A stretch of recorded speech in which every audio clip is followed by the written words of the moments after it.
നമസ്കാരം. മധ്യപ്രദേശിൽ പടക്ക നിർമ്മാണ ഫാക്ടറിയിലുണ്ടായ പൊട്ടിത്തെറി ഈ വാർത്താ ദിനത്തിലെ ദുരന്ത വാർത്തയായി മാറുകയാണ്. 8 പേരാണ് അപകടത്തിൽ മരിച്ചത്. 59 പേർക്ക് പരിക്കേറ്റു. രക്ഷാപ്രവർത്തനം പുരോഗമിക്കുന്നു. ബജറ്റിന് പിന്നാലെ അതൃപ്തിയുമായി CPI മന്ത്രിമാർ രംഗത്തെത്തി. വിഹിതം വെട്ടിക്കുറച്ചുവെന്ന പരാതിയിൽ മുഖ്യമന്ത്രിയെ നേരിൽ കാണാനൊരുങ്ങുകയാണ് മന്ത്രിമാർ. മന്ത്രി P. പ്രസാദ് ആകട്ടെ വിഷയത്തിൽ ഭിന്ന നിലപാടാണ് സ്വീകരിച്ചത്. അതിനിടെ സംസ്ഥാനത്ത് അരിവില വർദ്ധിപ്പിക്കേണ്ടി വരുമെന്ന സൂചന ഭക്ഷ്യമന്ത്രി നൽകിയിട്ടുണ്ട്. ഡോക്ടർ വന്ദനാദാസ് കൊലപാതകം CBI അന്വേഷിക്കണമെന്ന മാതാപിതാക്കളുടെ ഹർജി കോടതി തള്ളിയതും കേന്ദ്രത്തിനെതിരായ കേരള സർക്കാരിന്റെ സമരത്തിൽ കൈകോർക്കാൻ DMKയും ആം ആദ്മി പാർട്ടിയും എത്തുമെന്നതും ലാവ്ലിൻ കേസ് വീണ്ടും മാറ്റിയതുമെല്ലാം ഇന്നത്തെ വാർത്താ ദിനത്തെ പ്രാധാന്യമുള്ളതാക്കുന്നു. ഇന്ന് സംഭവിച്ചത് തുടങ്ങുന്നു. എല്ലാ പ്രേക്ഷകർക്കും സ്വാഗതം.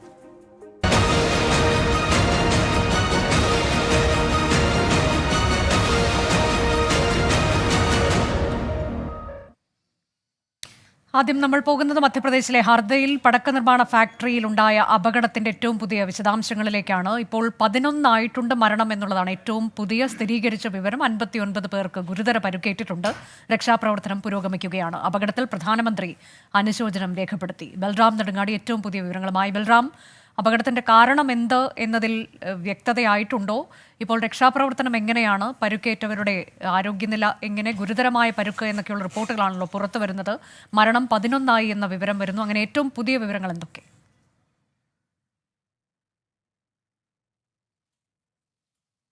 അനുജ, അതീവ ദാരുണമായ അപകടമാണ് മധ്യപ്രദേശിലെ ഹാർദയിൽ ഉണ്ടായിരിക്കുന്നത്. രക്ഷാപ്രവർത്തനം ഇപ്പോഴും സജീവമായി ഈ പ്രദേശത്ത് പുരോഗമിച്ചുകൊണ്ടിരിക്കുകയാണ് എന്നാണ് അധികൃതർ അറിയിക്കുന്നത്. ഇന്ന് രാവിലെയാണ് പടക്ക നിർമ്മാണശാലയിൽ വൻ തീപിടുത്തം ഉണ്ടായത്. നിരവധി പേർ ഈ പ്രദേശത്ത് കുടുങ്ങിക്കിടന്നവരിലും ഭൂരിഭാഗവും ഈ ഫാക്ടറിയിൽ ജോലി ചെയ്തിരുന്ന തൊഴിലാളികൾ തന്നെയാണ് എന്നുമാണ് മനസ്സിലാക്കാൻ കഴിയുന്നത്. ഏറ്റവും ഒടുവിൽ ലഭിക്കുന്ന വിവരമനുസരിച്ച് മരണസംഖ്യ 11 ഉയർന്നിരിക്കുകയാണ്. പരിക്കേറ്റവരുടെ എണ്ണം ഔദ്യോഗികമായി 59 സ്ഥിരീകരിക്കുന്നത് എങ്കിൽ ആ സംഖ്യ 75 മുകളിലേക്ക് പോകും എന്ന വിവരവും ലഭിക്കുന്നുണ്ട്.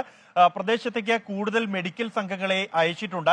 ഈ അപകടത്തിന്റെ കാരണം എന്ത് എന്ന് സംബന്ധിച്ച് ഇപ്പോഴും വ്യക്തതയില്ല. കാരണം രക്ഷാപ്രവർത്തനം പൂർത്തിയായ ശേഷം മാത്രമായിരിക്കും ഇത് സംബന്ധിച്ച് വ്യക്തത വരിക. നിലവിൽ മുഖ്യമന്ത്രി മോഹൻ യാദവ് ഈ സംഭവത്തെക്കുറിച്ച് ജില്ലാ കളക്ടറോട് റിപ്പോർട്ട് തേടിയിട്ടുണ്ട്. സംഭവത്തിന് കാരണമായത് എന്ത് എന്നും നിലവിലെ സാഹചര്യം എന്ത് എന്ന് സംബന്ധിച്ചുള്ള വിശദമായ വിവരങ്ങൾ അറിയിക്കാനാണ് ജില്ലാ കളക്ടറോട് മുഖ്യമന്ത്രി ആവശ്യപ്പെട്ടിരിക്കുന്നത്. കൂടാതെ ഒരു മന്ത്രിയെയും ഉന്നത ഉദ്യോഗസ്ഥനെയും പ്രദേശത്തേക്ക് മുഖ്യമന്ത്രി നിയോഗിച്ചിട്ടുണ്ട്. രക്ഷാപ്രവർത്തനം ഒപ്പം തന്നെ ചികിത്സ എല്ലാം തന്നെ ഏകോപിപ്പിക്കുന്നതിന് വേണ്ടിയാണ് ഇത്തരത്തിലുള്ള ഒരു നിർദ്ദേശം നൽകിയിരിക്കുന്നത്. ഈ സംഘം അല്പസമയത്തിനകം തന്നെ അപകട സ്ഥലത്ത് എത്തിച്ചേരും എന്നാണ് മനസ്സിലാക്കാൻ കഴിയുന്നത്. ഈ കൂടാതെ 2 മെഡിക്കൽ കോളേജുകൾ പടക്ക നിർമ്മാണ ഫാക്ടറി അത് ലൈസൻസ് ഉള്ള ഫാക്ടറിയാണോ അനധികൃതമാണ് എന്ന തരത്തിലേക്കൊക്കെ ചിലയിടങ്ങളിൽ റിപ്പോർട്ടുകൾ വരുന്നുണ്ട്. അതിന്റെ വിവരം എന്താണ്? ഒപ്പം ഈ അപകടത്തിൽ പരുക്കേറ്റവർ, മരിച്ചവർ അതൊക്കെ ഇവിടുത്തെ തൊഴിലാളികളാണോ?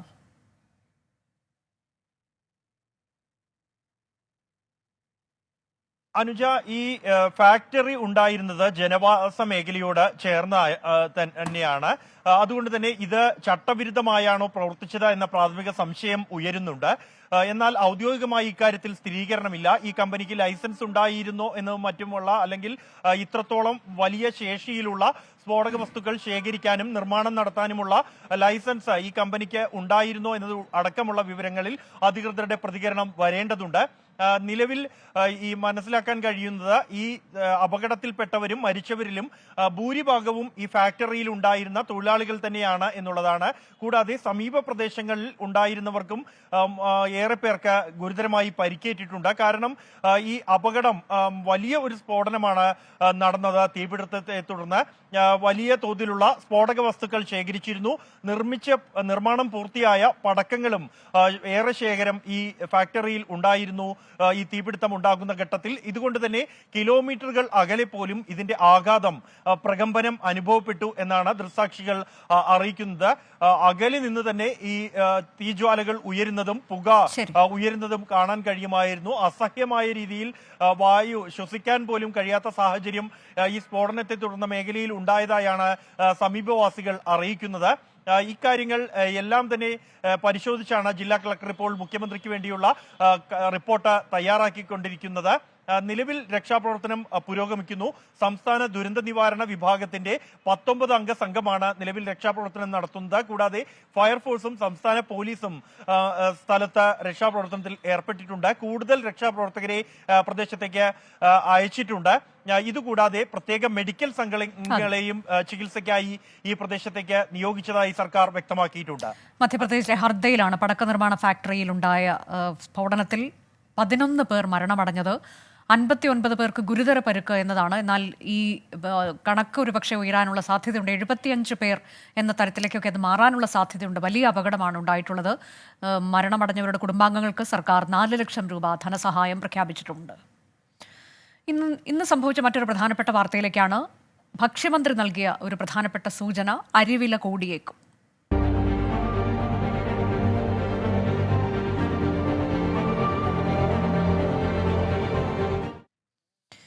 കേന്ദ്ര സർക്കാർ സഹായിച്ചില്ലെങ്കിൽ സംസ്ഥാനത്ത് അരിവില കൂടുമെന്ന് ഭക്ഷ്യമന്ത്രി GR അനിൽ. വരുന്ന മാസങ്ങളിൽ അരിയുടെ ഉപയോഗം കൂടുമെന്നും കേന്ദ്ര സർക്കാരിന്റെ പുതിയ നയമനുസരിച്ച് ഇത് വിലവർദ്ധനവിലേക്ക് വഴിവെക്കുമെന്നും മന്ത്രി പറഞ്ഞു.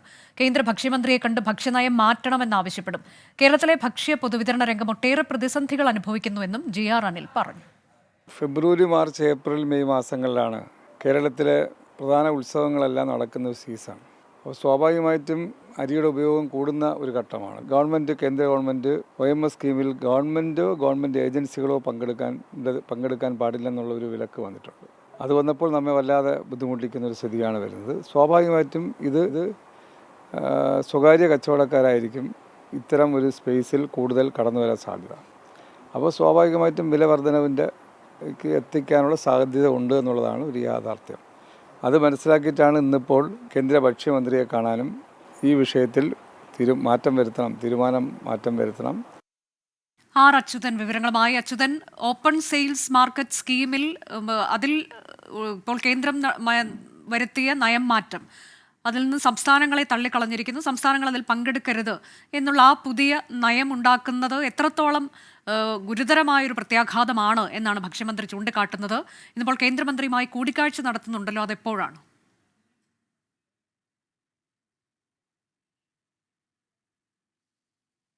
അനുജ, ഇതിൽ പ്രധാനമായി ചൂണ്ടിക്കാണിക്കുന്നത് ഈ ഫുഡ് കോർപ്പറേഷൻ ഗോഡൌണുകളിൽ ഈ അധികമുള്ള അരി അത് കുറഞ്ഞ വിലയ്ക്ക് വിതരണം ചെയ്യുന്ന ഓപ്പൺ മാർക്കറ്റ് സെയിൽസ് സ്കീമിൽ നിന്ന് ആ സ്കീമിലെ ഈ ടെൻഡർ, അതായത് ഈ ലേലം വിളിക്കുള്ള സർക്കാർ, അതിൽ സർക്കാരിനും സർക്കാർ ഏജൻസികൾക്കുമാണ് കേന്ദ്ര സർക്കാർ വിലക്ക് ഏർപ്പെടുത്തിയിരിക്കുന്നത്. ആ ടെൻഡർ വിളിക്കാൻ ഇവർക്കാർക്കും പങ്കെടുക്കുവാൻ കഴിയില്ല. പകരം അത് സ്വകാര്യ ഏജൻസികളായിരിക്കും അതിൽ മേൽനോട്ടം വഹിക്കുക. അങ്ങനെ വരുമ്പോൾ ഇത് സ്വകാര്യ ഏജൻസികൾക്കാണ് നേട്ടമുണ്ടാക്കി കൊടുക്കുക. ഒപ്പം അരിയുടെ ലഭ്യത കുറയ്ക്കുന്നതിന് ഇത് ഇടയാക്കുമെന്നും മന്ത്രി GR അനിൽ വ്യക്തമാക്കുന്നുണ്ട്. മറ്റൊരു പ്രധാനപ്പെട്ട കാര്യം, ഈ വരുന്ന മാസങ്ങൾ, പ്രത്യേകിച്ച് ഫെബ്രുവരി, മാർച്ച്, ഏപ്രിൽ മാസങ്ങൾ ഉത്സവ സീസൺ ആയതുകൊണ്ട് തന്നെ അരിയുടെ ഉപയോഗം വളരെ കൂടുതലായി തന്നെ വരും. ഈ രണ്ട് കാരണങ്ങൾ കൂടിയാകുമ്പോൾ ഈ വില വർദ്ധിക്കുവാനുള്ള സാധ്യതകളുണ്ട് എന്നതാണ് മന്ത്രി GR അനിൽ ഇതുമായി ബന്ധപ്പെട്ട് പ്രതികരിച്ചിരിക്കുന്നത്. അതിനായാണ് ഇന്ന് ഭക്ഷ്യ സിവിൽ സപ്ലൈസ് മന്ത്രി പീയൂഷ് ഗോയലുമായി കൂടിക്കാഴ്ച നടത്തുന്നത്. പ്രധാനമായി മുന്നോട്ട് വയ്ക്കുന്ന ആവശ്യം ഈ ഓപ്പൺ മാർക്കറ്റ് സെയിൽസിൽ ആ നിലവിലെ നയം അത് പിൻവലിക്കണം. അതിനുശേഷം മുൻപുണ്ടായിരുന്ന നയം അനുസരിച്ച്, അതായത് സർക്കാരിനും സർക്കാർ ഏജൻസികൾക്കും ടെൻഡറിൽ പങ്കെടുക്കുവാനുള്ള അനുമതി ഏർപ്പെടുത്തുന്ന പഴയ നയത്തിലേക്ക് കൊണ്ടുവരണമെന്നുള്ള ഒരു ആവശ്യമാണ് മുന്നോട്ട് വയ്ക്കുന്നത്. എന്തായാലും കൂടിക്കാഴ്ച വൈകിട്ട് 6 മണിക്കാണ് ഇപ്പോൾ തീരുമാനിച്ചിരിക്കുന്നത്. ആ കൂടിക്കാഴ്ചയിൽ ഈ ആവശ്യം ഉന്നയിക്കും. കാരണം വിലകളടക്കം, ഭക്ഷ്യസാധനങ്ങളുടെ വിലയടക്കം വർദ്ധിക്കുന്ന ഒരു സാഹചര്യം മുന്നിലുണ്ട്. ഇനി ഉത്സവ സീസണിലേക്ക് അടക്കുമ്പോൾ മന്ത്രി പറഞ്ഞത് പ്രകാരമാണെങ്കിൽ ഈ അരിയുടെ ലഭ്യത ഉറപ്പാക്കേണ്ടതുണ്ട്. അങ്ങനെ വരുമ്പോൾ വലിയ പൈസ മുതലാക്കി അരി എടുക്കേണ്ട ഒരു സാഹചര്യം, അത് വില വർധനവിലേക്ക് കൂടി വഴിവെക്കും. അത് മറികടക്കുന്നതിലേക്കാണ് ഇനി കൂടിക്കാഴ്ച നടത്തുന്നത്.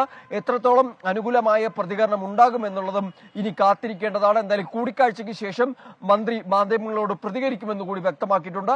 ആ അവസരത്തിൽ എന്തെങ്കിലും മാറ്റം കേന്ദ്ര സർക്കാരിന്റെ ഭാഗത്തുനിന്ന് ഉണ്ടാകുമോ, അതോ പഴയ സ്ഥിതിയിൽ തന്നെ തുടരുമോ എന്നതിലടക്കമുള്ള വ്യക്തത കൂടി വരും. അനുജ, ശരി, കേന്ദ്ര സർക്കാരിന്റെ ഭക്ഷ്യനയത്തിൽ ഉണ്ടായിട്ടുള്ള മാറ്റം അതാണിപ്പോൾ വലിയ പ്രതിസന്ധിയിലേക്ക് നയിച്ചിരിക്കുന്നത്. അരിവില വർദ്ധിപ്പിക്കേണ്ടി വരും. അത് ഒഴിവാക്കുന്നതിനായുള്ള കൂടിക്കാഴ്ച അത് വൈകിട്ട് 6 മണിക്കാണ് നടക്കുന്നത്.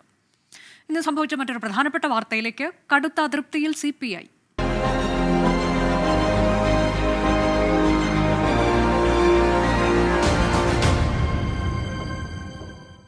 സംസ്ഥാന ബജറ്റിൽ സിപിഐയിൽ കടുത്ത അതൃപ്തി. സിപിഐ മന്ത്രിമാരുടെ വകുപ്പുകളെ അവഗണിച്ചുവെന്നാണ് ആക്ഷേപം. വിഷയം അടുത്ത LDF യോഗത്തിൽ അവതരിപ്പിക്കാനാണ് സിപിഐ തീരുമാനം. ബജറ്റ് പാസ്സാകുന്നതിന് മുൻപ് പ്രശ്നം പരിഹരിക്കാനാണ് സിപിഐഎം ശ്രമം. സപ്ലൈകോയിലുള്ള അവഗണനയിൽ ധനമന്ത്രിയുമായി ചർച്ച നടത്തുമെന്ന് മുഖ്യമന്ത്രി GR അനിൽ പറഞ്ഞു. ബജറ്റിൽ പ്രതീക്ഷിച്ച വിഹിതം കിട്ടാത്തതിനെ തുടർന്ന് ഔട്ട്ലെറ്റുകൾ അടച്ചുപൂട്ടാനൊരുങ്ങുകയാണ് സപ്ലൈകോ. ബജറ്റിൽ CPI മന്ത്രിമാരുടെ വകുപ്പുകൾക്ക് മതിയായ വിഹിതം അനുവദിക്കാത്തതാണ് പ്രശ്നങ്ങൾക്ക് കാരണം. ഇത് മുന്നണി മര്യാദകൾക്ക് നിരക്കാത്ത സമീപനമെന്നാണ് നേതാക്കളുടെ പരാതി. അടുത്ത LDF യോഗത്തിൽ CPI വിഷയം ഉന്നയിക്കും. അതൃപ്തി പരിഹരിക്കാൻ CPIM നീക്കം തുടങ്ങി. മുന്നണിക്കകത്തും മന്ത്രിസഭയിലും വിഷയം സംസാരിക്കുമെന്നും ധനമന്ത്രിയുമായി ചർച്ച നടത്തുമെന്നും മന്ത്രി GR അനിൽ. ഓരോ വകുപ്പിൻ്റെയും പ്രവർത്തനങ്ങളെ സംബന്ധിച്ചും അതിൻ്റെ ആവശ്യങ്ങളെ സംബന്ധിച്ചും ബന്ധപ്പെട്ട മന്ത്രിമാർ തമ്മിലും ശ്രദ്ധയിൽപ്പെടുത്തുന്ന രീതി നമുക്കുണ്ടല്ലോ. അതല്ലാതെ ഒരു പരസ്യ പ്രതികരണം അതിന് നല്ലതല്ലെന്ന്. എന്തായാലും മന്ത്രി എന്ന നിലയിൽ ഞാൻ അത്തരം വിഷയങ്ങൾ ധനകാര്യമന്ത്രിയുമായി ആവശ്യമായ ചർച്ച നടത്തും. ബജറ്റിൽ പ്രതീക്ഷിച്ച വിഹിതം കിട്ടാത്തതിനെ തുടർന്ന് ഔട്ട്ലെറ്റുകൾ അടച്ചുപൂട്ടാനൊരുങ്ങിയാണ് സപ്ലൈകോ. വിൽപ്പന കുറവുള്ള ഔട്ട്ലെറ്റുകൾ കണ്ടെത്താൻ സപ്ലൈകോ കണക്കെടുപ്പ് തുടങ്ങി. വരുമാനം കുറവുള്ള ഔട്ട്ലെറ്റുകൾ നടത്തിക്കൊണ്ടുപോകുന്നത് കനത്ത നഷ്ടമെന്നാണ് സപ്ലൈകോയുടെ നിലപാട്. സബ്സിഡി സാധനങ്ങളില്ലാത്തതിനാൽ ജനങ്ങൾ ഔട്ട്ലെറ്റുകളിൽ എത്തുന്നില്ല.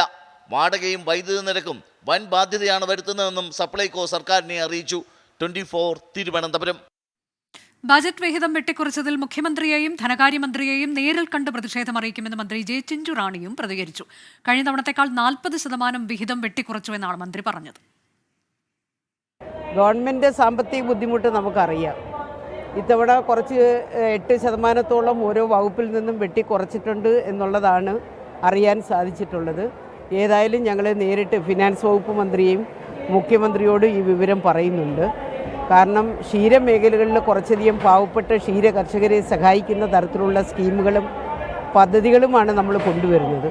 അപ്പോൾ അതിൽ കുറവ് വന്നാൽ പാലുൽപാദനത്തിൽ നമുക്ക് കുറവ് വരും. അതുകൊണ്ട് ഞാൻ ബഡ്ജറ്റിനെ കുറിച്ച് മറ്റൊന്നും പറയുന്നില്ല. അത് ഞങ്ങളൊരു ചർച്ചയിലൂടെ പരിഹരിക്കുവാനുള്ള പരിശ്രമമാണ് ചെയ്യുന്നത്.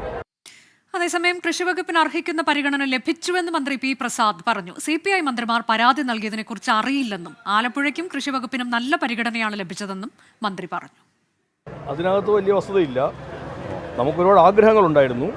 എന്നാൽ കേരളത്തിൻ്റെ ഒരു സാമ്പത്തികമായ ബുദ്ധിമുട്ടുകളും പ്രയാസങ്ങളും നിലനിൽക്കുന്നിടത്തോളം നമ്മുടെ എല്ലാ ആഗ്രഹങ്ങൾക്കനുസരിച്ചും ചെയ്യാൻ കഴിയാത്ത പ്രതിസന്ധി ഉണ്ടാവും.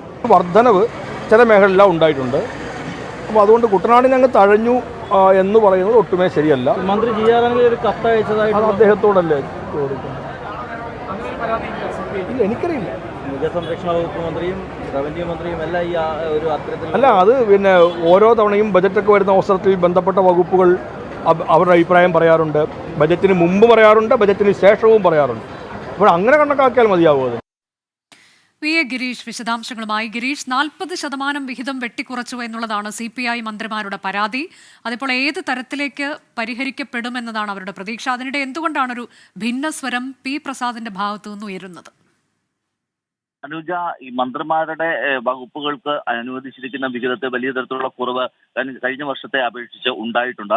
ഇതിൽ CPI മന്ത്രിമാരാണ് ഇപ്പോൾ പരസ്യമായ ഒരു പ്രതിഷേധത്തിലേക്ക് കടന്നിരിക്കുന്നത്. അതിൽ ഏറ്റവും പ്രധാനമായിട്ടുള്ളത് മറ്റു വകുപ്പുകളെയൊക്കെ അപേക്ഷിച്ച് ഭക്ഷ്യവകുപ്പിനാണ് ഏറ്റവും വലിയ ഒരു പരാതി ഉള്ളത്. കാരണം സിവിൽ സപ്ലൈസ് വകുപ്പിനും സിവിൽ സപ്ലൈസ് കോർപ്പറേഷൻ ഉൾപ്പെടെ നൽകാനുള്ള കോടികളുടെ കുടിശ്ശികയുണ്ട്. 1500ഓളം കോടി രൂപ ഈ സിവിൽ സപ്ലൈസ് കോർപ്പറേഷന് കുടിശ്ശികയാണ്.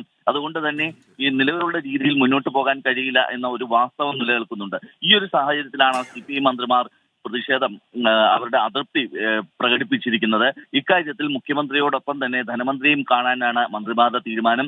ഈ വിഷയം നിയമസഭയ്ക്ക് പുറത്ത് പരിഹരിക്കുന്നതിനുള്ള ഒരു നീക്കം CPIM നടത്തുന്നുണ്ട്. ഇതിന്റെ ഭാഗമായി അടുത്ത ആഴ്ച ചേരുന്ന LDF യോഗം ഈ വിഷയം ചർച്ച ചെയ്യും. ഇതിനുശേഷം ബജറ്റ് നിയമസഭയിൽ പാസ്സാക്കുന്നതിന് മുമ്പ് തന്നെ വകുപ്പുകൾക്ക് ഉചിതമായ തുക വകയിരുത്തിക്കൊണ്ടുള്ള ഒരു നടപടിക്കും CPIM നീക്കം തുടങ്ങിയിട്ടുണ്ട്.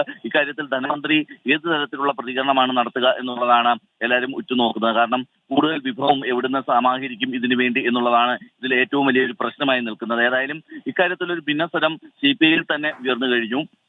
കൃഷിമന്ത്രി പി പ്രസാദ് ഇക്കാര്യത്തിൽ നിലപാട് വ്യക്തമാക്കിയിട്ടുണ്ട്. തന്റെ വകുപ്പിനും അതോടൊപ്പം തന്നെ ആലപ്പുഴ ജില്ലയ്ക്കും ഉചിതമായിട്ടുള്ള തുക വകയിരുത്തിയിട്ടുണ്ട് എന്നുള്ളതാണ് ഇപ്പോൾ മന്ത്രി പി പ്രസാദ് പറയുന്നത്. അതേസമയം തന്നെ മന്ത്രിമാരായ ജെ ചിഞ്ചുറാണിയും അതോടൊപ്പം തന്നെ GRNലും എല്ലാം ഇക്കാര്യത്തിലുള്ള തങ്ങളുടെ പ്രതിഷേധം പരസ്യമാക്കുകയും ചെയ്തിട്ടുണ്ട്. ഗിരീഷ്, ഇതിൽ സപ്ലൈകോയ്ക്ക് കൂടുതൽ തുക അനുവദിക്കാത്തത് പല ഔട്ട്ലെറ്റുകളും അടച്ചുപൂട്ടലിന്റെ വക്കിലാണ്. അപ്പോൾ അത് ഗൗരവത്തോടെ തന്നെ ധനമന്ത്രി പരിഗണിക്കുമെന്ന് കരുതാമോ? അനുജ, ഈ വിഷയം വളരെ ഗൗരവവും അതോടൊപ്പം തന്നെ സങ്കീർണവുമായി തന്നെ നിലനിൽക്കുകയാണ്. കഴിഞ്ഞ കുറെ നാളുകളായി സപ്ലൈകോയ്ക്ക് നൽകാനുള്ള തുകയുണ്ട്. സബ്സിഡി സാധനങ്ങൾ നൽകിയ വകയിൽ ഏതാണ്ട് 800 കോടിയിലധികം രൂപയാണ് സപ്ലൈകോയ്ക്ക് ഇപ്പോൾ സർക്കാർ നൽകാനുള്ളത്. ഒരു കാരണവശാലും മുന്നോട്ട് പോകാൻ കഴിയാത്ത ഒരു സ്ഥിതി സപ്ലൈകോയ്ക്ക് ഉണ്ടായിരിക്കുന്നു. കരാറുകാർക്ക് കുടിശ്ശിക തുക നൽകാത്തതിനെ തുടർന്ന് ഇവർ കരാറിൽ നിന്ന് പിന്മാറുന്ന ഒരവസ്ഥ, ടെൻഡറിൽ പങ്കെടുക്കാതിരിക്കുന്ന ഒരവസ്ഥയുണ്ട്. ഒട്ടുമിക്ക ഔട്ട്ലെറ്റുകളിലും സബ്സിഡി സാധനങ്ങൾ എല്ലാം തന്നെ തീർന്നിരിക്കുന്ന ഒരവസ്ഥ. സബ്സിഡി ഇതര സാധനങ്ങളുമായി മാത്രമാണ് ഇപ്പോൾ സപ്ലൈകോയുടെ ഔട്ട്ലെറ്റുകൾ കച്ചവടം നടത്തുന്നത്. ഇതാണ് സപ്ലൈകോയ്ക്ക് ഏറ്റവും വലിയ ബുദ്ധിമുട്ടുണ്ടാക്കുന്നത്. കാരണം സബ്സിഡി സാധനങ്ങൾ ഇല്ലാത്തതുകൊണ്ട് ജനങ്ങൾ ഈ ഔട്ട്ലെറ്റുകളിലേക്ക് വരുന്നില്ല. അതുകൊണ്ട് തന്നെ സബ്സിഡി ഇതര സാധനങ്ങളും വിൽക്കാൻ കഴിയുന്നില്ല. ഒരു കടുത്ത സാമ്പത്തിക ബുദ്ധിമുട്ട് സപ്ലൈകോ അനുഭവിക്കുന്നുണ്ട്. ഈ ഒരു സാഹചര്യത്തിലാണ് ഔട്ട്ലെറ്റുകൾ അടച്ചിടാനുള്ള സപ്ലൈകോയുടെ തീരുമാനം വന്നിരിക്കുന്നത്. ഇതിൽ വിറ്റുവരവ് ഏറ്റവും കുറവുള്ള ഔട്ട്ലെറ്റുകൾ അടച്ചിടാനാണ് ഇപ്പോൾ സപ്ലൈകോ തീരുമാനിച്ചിരിക്കുന്നതും നടപടി തുടങ്ങിയത്. മനുജ, ശരി, CPI മന്ത്രിമാരാണ് അതൃപ്തിയുമായി രംഗത്തെത്തിയത്. ബജറ്റിൽ വിഹിതം വെട്ടിക്കുറച്ചു എന്നതാണ് പരാതി. ഇന്ന് സംഭവിച്ച മറ്റൊരു പ്രധാനപ്പെട്ട വാർത്തയിലേക്ക്. ലാവ്ലിൻ കേസ് പരിഗണിക്കുന്നത് സുപ്രീംകോടതി മാറ്റിവെച്ചു. മെയ് 1 കേസ് മാറ്റിയത്. 30-ലധികം തവണയാണ് കേസ് മാറ്റിവെച്ചത്. R രാധാകൃഷ്ണൻ വിവരങ്ങളുമായി. RK, 8 വർഷമായി തുടരുന്ന കേസാണ്. ഇനിയിപ്പോൾ CBI ഇത് അടിയന്തരമായി കേൾക്കണമെന്നൊരു നിലപാടെടുത്തുവെന്നാണ് മനസ്സിലാക്കുന്നത്.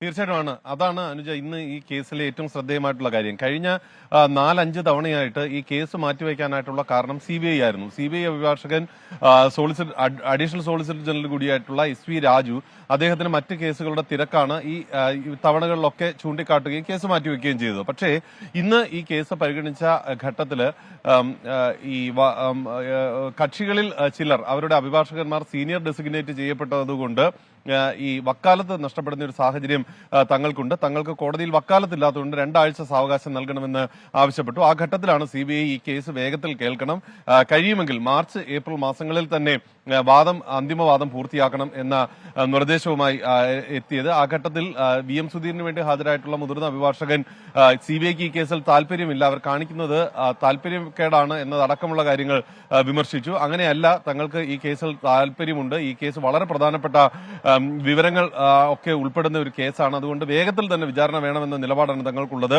ഇന്നു മുതൽ എപ്പോൾ നിശ്ചയിച്ചാലും ഇതിൽ അന്തിമവാദം പറയാനായിട്ട് തങ്ങൾ തയ്യാറാണ് എന്ന നിലപാട് CBI സ്വീകരിക്കുകയും ചെയ്തു. അതിന് തുടർച്ചയായിട്ട് ജൂലൈയിലേക്ക് കേസ് മാറ്റാൻ ശ്രമിച്ചപ്പോഴും CBIയുടെ അഭിഭാഷകനാണ് ഇടപെട്ടത്. അദ്ദേഹം ഈ കേസ് മാർച്ചിൽ തന്നെ കേൾക്കണം, ഇത് വളരെ പ്രധാനപ്പെട്ടതാണ് എന്ന് വീണ്ടും പറയുകയും തുടർന്നാണ് ഈ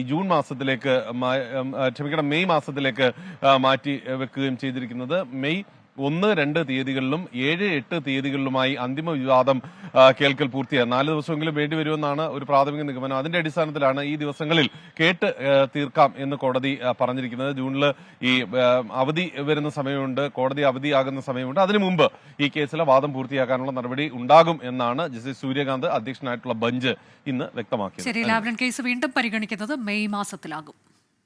മുഖ്യമന്ത്രിയുടെ മകൾ വീണ ഉൾപ്പെട്ട മാസപ്പടി കേസിൽ CMRL ആസ്ഥാനത്തെ 30 വ്യവസായശാലയിലും ഇന്നും SFIO സംഘം പരിശോധന നടത്തി.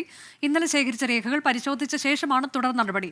ഡെപ്യൂട്ടി ഡയറക്ടർ M അരുൺ പ്രസാദിന്റെ നേതൃത്വത്തിലുള്ള സംഘമാണ് പരിശോധന നടത്തുന്നത്. പരിശോധനയുടെ ഭാഗമായി CMRLന്റെ ആലുവ കോർപ്പറേറ്റ് ഓഫീസിൽ ദ്രുതകർമ്മ സേനയെ വിന്യസിച്ചു. ശ്യാംകുമാർ വിവരങ്ങളുമായി. ശ്യാംകുമാർ, തുടർച്ചയായ ദിവസങ്ങളിലുള്ള ശ്രീകാന്താണ് വിവരങ്ങളുമായി തത്സമയം ചേരുന്നത്. ശ്രീകാന്ത്, തുടർച്ചയായ ദിവസങ്ങളിലുള്ള പരിശോധനയാണ്. ഇതിപ്പോൾ ഇന്നത്തെ പരിശോധന അവസാനിച്ചോ? ഇതിന്റെ അടുത്ത നടപടി എന്താണ്? റിപ്പോർട്ട് സമർപ്പിക്കലടക്കം ഗൗരവ സ്വഭാവത്തിലുള്ള നടപടികളിലേക്ക്, പിന്നീട് അതിനപ്പുറത്തേക്കുള്ള നടപടികളിലേക്കൊക്കെ കടക്കാനുള്ള സാധ്യത എങ്ങനെയാണ് ഈ ഏജൻസി? ഇന്നലെ പകലും ഇന്നലെ രാത്രിയുമായി നടന്ന പരിശോധനയുടെ തുടർച്ചയായാണ് ഇന്ന് SFIO സംഘം ആലുവയിലെത്തി കോർപ്പറേറ്റ് ഓഫീസിലും CMRLന്റെ കോർപ്പറേറ്റ് ഓഫീസിലും അവരുടെ വ്യവസായശാലയിലും പരിശോധന നടത്തിയത്. ഇതേ തുടർന്ന് പിന്നീട് ഇൻകം ടാക്സ് ആസ്ഥാനത്തെത്തി വീണ വിജയനെതിരായിട്ടുള്ള വിവരങ്ങൾ നേരത്തെ കണ്ടെത്തിയ ഇൻകം ടാക്സ് കണ്ടെത്തിയ ഇന്ററിം സെറ്റിൽമെന്റ് ബോർഡ് കണ്ടെത്തിയ വിവരങ്ങൾ പരിശോധിക്കുകയുണ്ടായി. തുടർന്ന് വീണ്ടും നിലവിൽ ഇപ്പോൾ പരിശോധന CMRL ആസ്ഥാനത്ത് നടക്കുകയാണ്. ഈ കിട്ടുന്ന വിവരങ്ങൾ കൃത്യമായി ക്രോഡീകരിച്ച് കോർപ്പറേറ്റ് മന്ത്രാലയത്തിന് കൈമാറും. ശേഷം അവിടെ നിന്നാണ് ഇതിൽ കേസ് രജിസ്റ്റർ ചെയ്ത് അന്വേഷിക്കണമോ വേണ്ടയോ എന്ന കാര്യത്തിൽ തീരുമാനമെടുക്കുക. നിലവിൽ ഇനി KCDCയുടെ ഓഫീസിലും അതോടൊപ്പം തന്നെ എക്സാലോജിക്കുമായി ബന്ധപ്പെട്ട കേന്ദ്രങ്ങളിലും ഒക്കെ തന്നെ പരിശോധന ഉണ്ടാകും എന്നാണ് മനസ്സിലാക്കാൻ സാധിക്കുന്നത്. ശരി, എക്സാലോജിക് CMRL ഇടപാടിലാണ് SFIO പരിശോധന നടത്തുന്നത്. മറ്റൊരു വാർത്തയിലേക്ക്. തിരുവനന്തപുരത്തെ സ്മാർട്ട് സിറ്റി റോഡ് നിർമ്മാണ വിവാദത്തിൽ മന്ത്രി PA മുഹമ്മദ് റിയാസിനെതിരെ പാർട്ടിക്കുള്ളിൽ വിമർശനം. ജില്ലാ നേതാക്കളെ പ്രതിക്കൂട്ടിൽ നിർത്തിയ മന്ത്രിയുടെ നിലപാട് അപക്വമെന്നാണ് പാർട്ടി സംസ്ഥാന സെക്രട്ടേറിയറ്റിലെ വിമർശനം. കരാറുകാരെ തൊട്ടപ്പോൾ ചിലർക്ക് പൊള്ളിയെന്നായിരുന്നു മന്ത്രി PA മുഹമ്മദ് റിയാസിന്റെ പരാമർശം. ചില വിമർശനങ്ങൾ അനാവശ്യമായി ചില മാധ്യമങ്ങൾ ഉയർത്തുന്നു. കരാറുകാരനെ ടെർമിനേറ്റ് ചെയ്യുമെന്ന് പലരും കരുതിയില്ല. കരാറുകാരനെ ടെർമിനേറ്റ് ചെയ്തതുകൊണ്ടാണ് ഈ പ്രവൃത്തി നടന്നത്. കരാറുകാരനെ ടെർമിനേറ്റ് ചെയ്തതിൽ ചിലർക്ക് പൊള്ളിയിട്ടുണ്ട്. കരാറുകാരനെ ടെർമിനേറ്റ് ചെയ്തതിന്റെ ഭാഗമായി ചിലരുടെ ശരീരത്തിലുണ്ടായ പൊള്ളലിന്റെ മുറിവ് ഇന്നും ഉണങ്ങിയിട്ടില്ല. അതിന്റെ പ്രശ്നമുണ്ട്. അതിന്റെ ചില പ്രയാസങ്ങൾ ചിലർക്കുണ്ട്.